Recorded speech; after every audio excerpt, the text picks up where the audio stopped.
मैं आपके बीच में एक कविता सुना रहा हूँ, आप बहुत अच्छा सुन रहे हैं। और बहुत प्यारे, बहुत मेरी माता बहनें जो अभी तक यहाँ पर बैठी हुई है, और आप लोग भी यहाँ पर बैठे हुए हैं। बहुत सारे लोग इसलिए बैठे हुए हैं क्योंकि ये दूसरों की मोटरसाइकिलों पे बैठ करके आए हुए हैं। जब तक वो नहीं उठे तब तक वो नहीं उठे। उसकी मजबूरी है कि यार गाड़ी की चाबी उसके पास में, तो उठ के जाए भी तो कहाँ जाए। इसलिए आप लोग यहाँ पर बैठे हुए हैं, बहुत अच्छा बैठे हुए हैं। तो मैं ये कह रहा था कि रूस ने यूक्रेन पे बम फेंके। रूस ने, धर्मेंद्र भाई आप गीत गा रहे हैं इसलिए मैं आपको 2 लाइन दूंगा, और 2 लाइन आप सुनना, और जानी बैरागी के इस कविता पे आप मोहर लगाना। मैं ये नहीं कह रहा हूँ कि मैं 2 पंक्ति भाई साहब के चरणों में रख रहा हूँ, चरण हरण में रखूंगा नहीं, ठंड का टाइम है, नहीं मोजों में बदबू आ रही और पंक्ति कहाँ रखे अपन। मेरी पंक्ति मेरे पास में है, आप खाली मेरी पंक्ति को सुने। ये सारी जो सृष्टि है, ये कायनात है, तो मैं तो ऐसी बातें करूंगा नहीं कि ये हमारे भैया अभी वीर रस की बातें कर रहे, देशभक्ति की बातें कर रहे। अभी देशभक्ति मेरे गांव में मैंने कवि सम्मेलन करवाया, वीर रस के कवियों को बुलाया, खूब छाती माथे कूटे उन्होंने, और छाती माथे कूटे, लोगों के रोंगटे खड़े हो गए। दिक्कत ये नहीं कि रोंगटे खड़े हो गए, दिक्कत ये कि वो तो चले गए, 3 दिन हो गए, लोगों के रोंगटे बैठ ही नहीं रहे। रोंगटे खड़े के खड़े, छोटे छोटे बच्चे की हालत खराब हो गई। डॉक्टर इतना पैसा लूट रहे कि पूछो मत, बीमारी समझ में नहीं आ रही क्योंकि बीमारी का है कि बोलो रोंगटे खड़े होने के, बच्चे चड्डी बनियान नहीं पहनने पा रहे क्योंकि वो रोंगटे खड़े हो रहे हैं। तो ऐसा कोई काम नहीं करूंगा मैं आया हूँ बहुत साल, पहली बार आया हूँ आपके बीच में, आपका ये मैनेजमेंट, तो न तो मैं ऐसा कुछ मालूम नहीं, तो हमारा संचालक ऐसे ऐसे प्रस्तुत करते हैं कवियों को, बोले आप आइए, मैं आपके बीच में ऐसे कवि को बुला रहा हूँ जिस कवि का नाम है धर्मेंद्र सोलंकी, जो तालियों के पहाड़ खड़े करते हैं। अब एक बार धर्मेंद्र सोलंकी जी ने, एक जगह कवि सम्मेलन था सूरत में, अब सूरत में इन्होंने जो तालियों का पहाड़ खड़ा करा, अब पहाड़ तो खड़ा करी था, थोड़ी देर बाद वो पहाड़ धंस गया। पहाड़ धंसा तो नुकसान तो कुछ भी नहीं हुआ, लोगों के जूते चप्पल दब गए उसमें।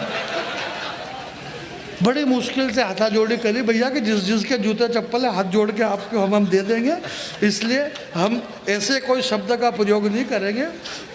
मेरे घर के कोने में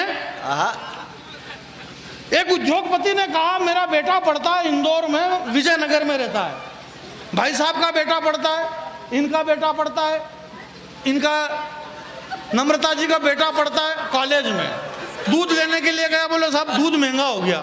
बोले क्यों महंगा हो गया? बोले रूस और यूक्रेन का युद्ध चल रहा है, दूध महंगा है। सब्जी महंगी हो गई, क्यों? बोले रूस और यूक्रेन का युद्ध चल रहा है। पेट्रोल महंगा हो गया। बोले क्यों महंगा हो गया? बोले रूस और यूक्रेन का युद्ध चल रहा है। डीजल महंगा हो गया। बोले रूस और यूक्रेन का युद्ध चल रहा है। गैस महंगी हो गई, रूस और यूक्रेन का युद्ध चल रहा है। तो रूस और यूक्रेन के युद्ध में जब हिंदुस्तान में इतनी महंगाई बढ़ गई, और महंगाई बढ़ी तो उन लोगों से पूछा कि भाई क्यों बढ़ गई, तो उन उद्योगपतियों ने जवाब दिया। एक उद्योगपति ने कहा हिंदुस्तान के कि 5,000 करोड़ मिलियन डॉलर का मेरा जो स्टॉकेज था वो रह गया, मैं निर्यात नहीं कर सका। किसी ने कहा हम आयात नहीं कर सके, तो वो निर्यात और आयात उनकी जगह वो भी सही है, क्योंकि युद्ध चल रहा था, सारा कच्चा सामान यही था, पक्का सामान आया नहीं, ना तो निर्यात हो रहा था ना आयात हो रहा था। मैं छोटा कवि हूँ, गांव में रहता हूँ, मेरा भी कुछ सामान स्टॉकेज रह गया। एक लाइन सुनिए धरम भाई, आप गीतकार हैं, मेरा भी कुछ नुकसान हुआ कि घर के कोने में ज्वार के दाने की एक टोकरी भरी हुई पड़ी है, मेरे पास भी कुछ बच गया है। मेरा स्टॉकेज देखना था। अगली पंक्ति अगर आप कविता समझते हैं तो मैंने जो आंगन बताया कि मेरे घर के कोने में ज्वार के दाने की एक टोकरी भरी हुई पड़ी है, इसका अब मैं क्या करूं यार, मेरे आंगन की सारी चिड़िया मरी हुई पड़ी है, मेरे आंगन की सारी चिड़िया मरी हुई पड़ी है। वाह क्या बस मर गई चिड़िया, इसके बाद कुछ नहीं बचा।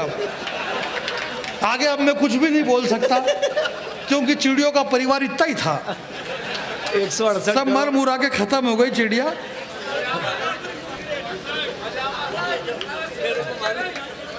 ऐश्वर्या राय, युक्तामुखी, लारा दत्ता और प्रियंका चोपड़ा, क्या गजब का बनाया मालिक ने तुम्हारा थोबड़ा।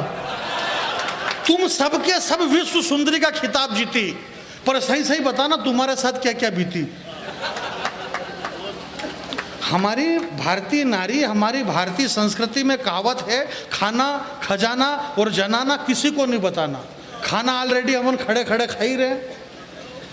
ये तो इसलिए आप प्रणम्य हैं कि सूर्य अस्त के बाद भोजन बंद हो जाता है, तो ये आप इसलिए प्रणम्य हैं जो विज्ञान के साथ भी चलते हैं और ज्ञान के साथ भी चलते हैं। आध्यात्म और विज्ञान अगर आपके साथ है कि सूर्य उदय के बाद, पनपने वाले अस्त के बाद जो सारे जीवाणु, उस विषाक्त जीवाणु अगर भोजन में प्रवेश करते हैं, तो सूर्य अस्त के बाद अगर आपने भोजन का त्याग कर दिया। परंतु हिंदुस्तान की पाश्चात्य संस्कृति जो खड़े खड़े सूर्य अस्त के बाद, यानी कि ढलती शाम से भोजन शुरू, ढलती शाम से सूर्य अस्त के बाद जो भोजन हो रहा है, जिसमें वो जीवाणु, हमने इन सारी चीजों का त्याग किया। तो भोजन, खाना, खजाना और जनाना, ये किसी को नहीं बताना। खाना किसी को नहीं बताना चाहिए, सेब खाना चाहिए। भोजन, जनाना यानी भारतीय नारी, तो भारतीय नारियां रैंप पे चल रही है। ऐश्वर्या राय, युक्तामुखी, ये विश्व सुंदरी बनी।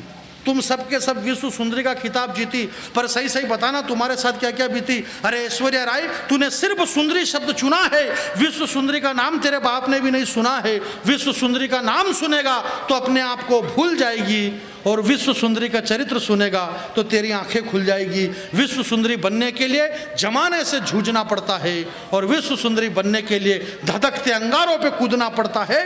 विश्व सुंदरी तो वो चित्तौड़ की महारानी पद्मिनी थी, जिसकी सुंदरता के आगे आईना तक टूट गया था, और पानी में चेहरा देखा था अलाउद्दीन खिलजी ने, उसका भी पसीना छूट गया था। तुम काहे की विश्व सुंदरी हो। मेरे भाइयों, मेरे बहनों, बहुत बहुत धन्यवाद। आप लोगों ने इतनी देर तक कविता सुनी।